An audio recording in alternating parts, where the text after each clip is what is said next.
We're on your side tonight talking burnout in the workplace. We can all succumb to it, but a new study finds it is hitting millennials harder than other generations. And we have three things to know about it. Thing one, what is burnout? Well, the World Health Organization says it is a syndrome that results from chronic workplace stress that has not been successfully managed.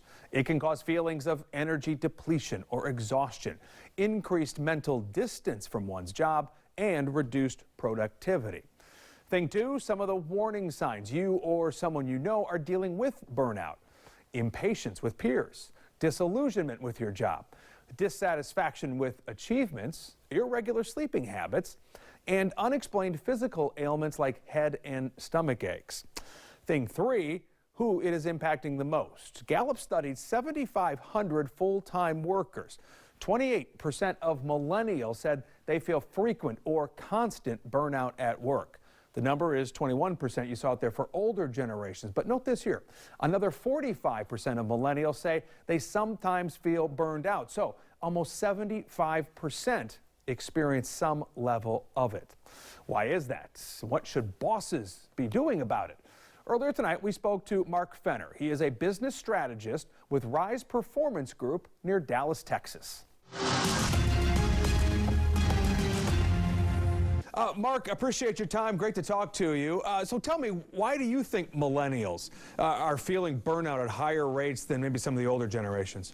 Well, I think number one, they're not used to working like the older generation, but number two, they've grown up really attached to their devices, and I think it's harder for them to separate from their devices than maybe it is some of the older generations.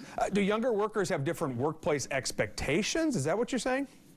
Well, I think they're always on, and I think it's older. You know, when I talk to my more mature clients and I talk to them about the concept of digital sunsetting and putting their phones away on their weekends and being intentional with their families, a lot of them are like, Mark, I get that. I get that. I do that. I feel like I do a pretty good job. When I talk to millennials about that, they are like, Mark, how do you do that? I don't think that can be done.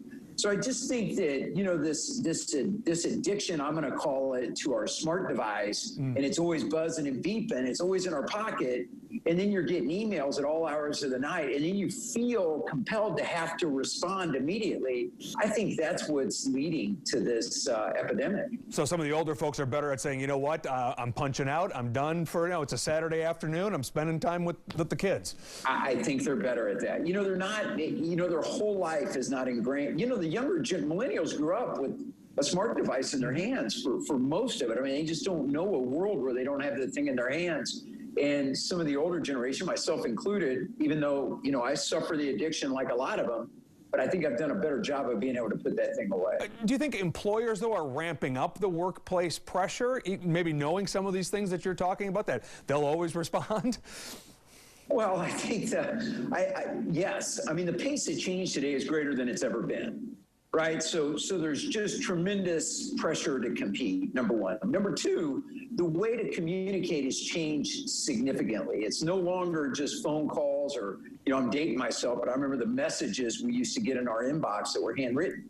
So managers are working weird hours. I mean, even me, I get emails 2 a.m. I'm like, what were you doing up at 2 a.m? And, so you get emails at all hours of the day and night, and a lot of people, especially the younger generation, is looking to climb the ladder. Sure. Feels like they have an expectation to respond right when that email comes through. So what should employers be on the lookout for, and what advice would you give them to improve the work environment in their business? Well, I think set some boundaries and tell your people you don't need to respond. I may send an email out Saturday evening. That doesn't mean I expect a response before Monday. I'm just clearing my inbox out when I have some time. So I think number one, communicate.